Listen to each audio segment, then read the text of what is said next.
in the story specifically, just because it has such a proud heritage of flight tests. They really wanted to tie that into sort of the research and development aspects of Stark Enterprises. So we did a lot of filming there. We shot there for 3 days. We shot on a C-17 cargo plane. We brought in an F-22 and a Global Hawk as set dressing. And we used about 300 airmen and actually Marines as well as extras.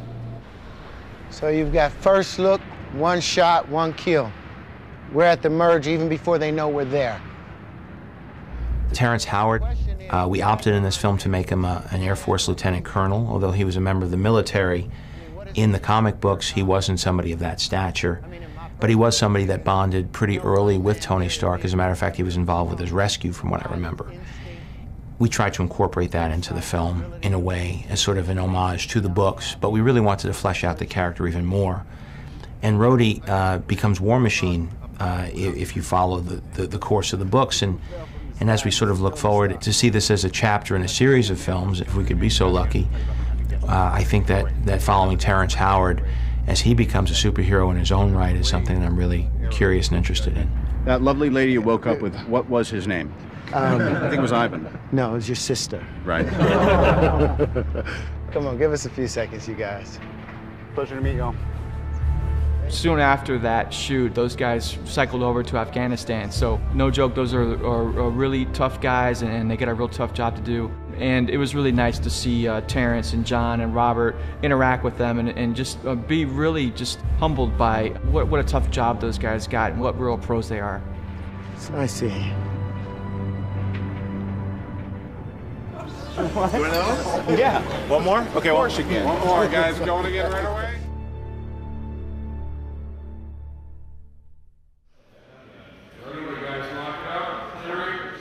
The workshop was always the most important set for me. It was the space that was going to tell you before he got captured and breakthrough that was inevitable because he has a mind that is capable of these kind of realizations. So we put together a shop that would be any car builder's dream. We have everything from old English wheels that look like they were passed down from generation to generation. Maybe they were his dad's that were passed down. And then you also have like CNC machines that are sort of state-of-the-art, you know, or plasma cutters. And everything we figured was tied in and automated to the brain of the house. So I wanted to create a real mix of high-tech and low-tech. Why are you hustling me out here? Where are you going? You got plans? Yes, as a matter of fact, I do.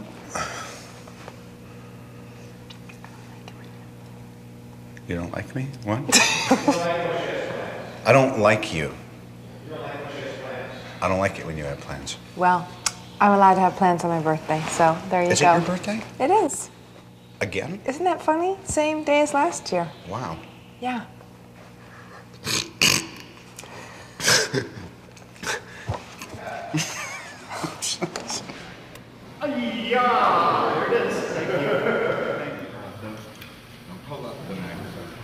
You're probably feeling coolness.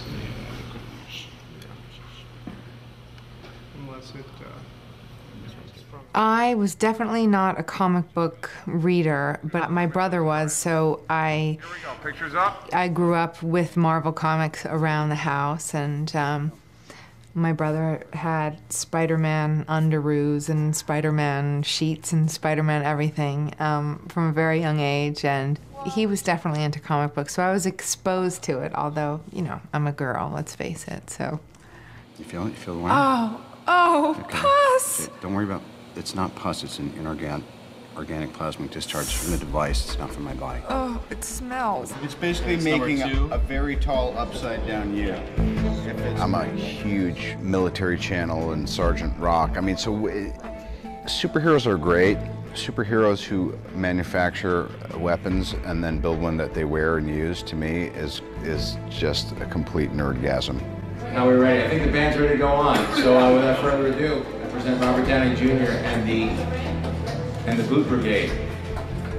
In an origin story of a superhero, you have certain responsibilities, one of which is, you know, showing how the hero came to be.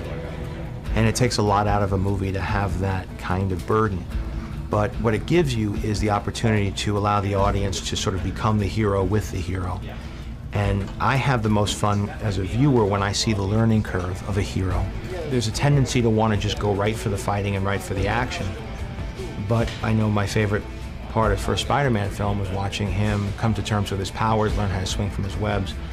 And I referred back to a lot as we met and went to pre-production meetings talking about what the set pieces would be.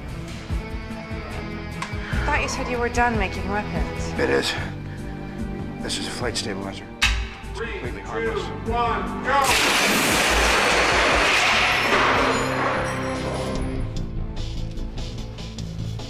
go! Well, watch where you point your flight stabilizer.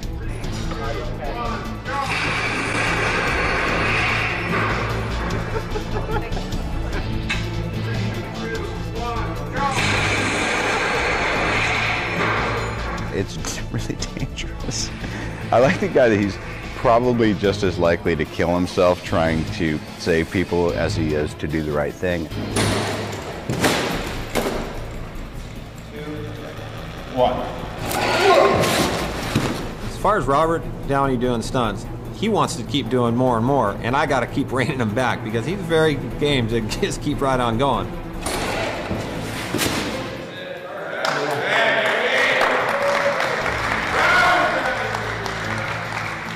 Following him while he's going, so when he hits the wall and falls down, there could be like a beat of no movement, and it's just punctuated by the blast.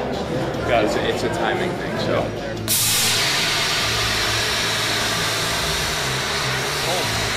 I like to think that I can do a ton of stuff, and I'm pretty game and physically able, and probably should be for the next, like I said, 5 to 7 years. So, but then I'll talk to Tommy, and he'll be like, yeah, we're not gonna have you do that. I could do that. He goes, no, I couldn't. Well, maybe you could, but I wouldn't let you.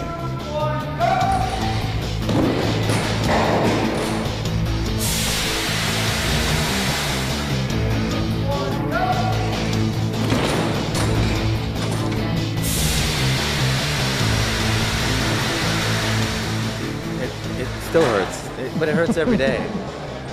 Getting up looking like this. It hurts in here, emotionally. But I'm doing better. I'm doing better. Can I go now?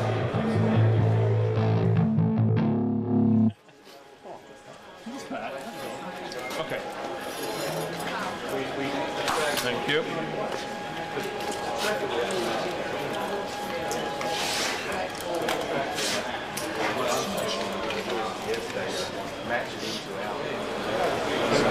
We're about to do Tony Stark experimenting with the combination of boots and gauntlets. This is his first successful flight in his workshop. Robert here has done a lot of training on this wire rig, and the tests we've done were pretty successful. Ready, and action. You're off right here. Frame up on me. Good. Day 11, test 37, configuration 2.0. For lack of a better option, dummy is still on fire.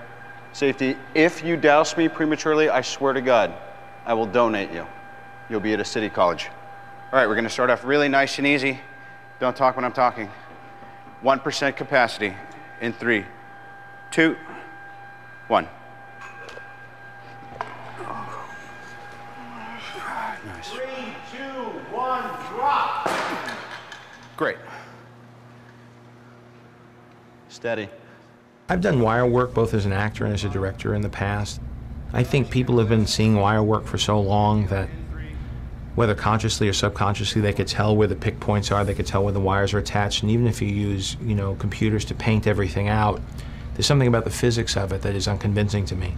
And I was very skeptical if we could use it at all or if we take the audience out of the movie.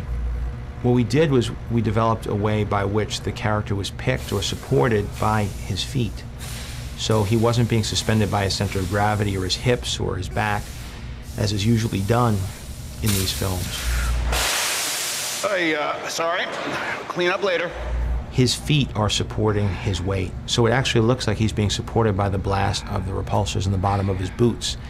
And you could see the dynamics as he's flying through the air feels much truer to what the real physics of flying being powered by your feet would be. Learning one's powers is always the most fun. Okay. What would happen to you or to me or to anybody putting this thing on and trying to operate it? It's like surfing.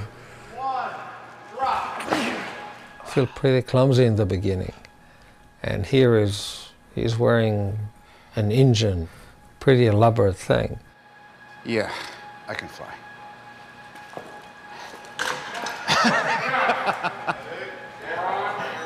Oh, man. Ready, and lights, and action.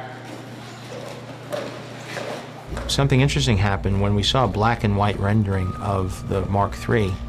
It looked kind of silver, and that started our wheels turning, and then we sort of backed into the design of the Mark II, which is sort of a chromed aircraft aluminum sheet metal looking prototype version of the Mark III.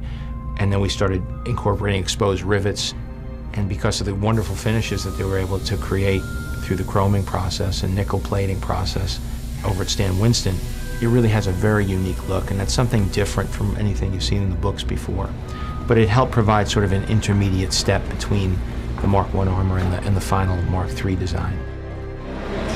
Tommy, how much is that car? $50,000. It's a replica of a 1967 Cobra SC. Where's it made? In Poland at a MiG factory.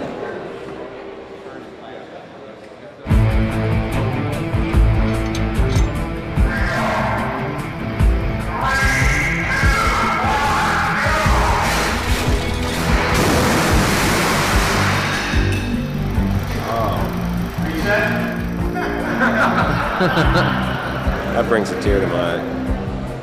If you like cars at all, that hurts.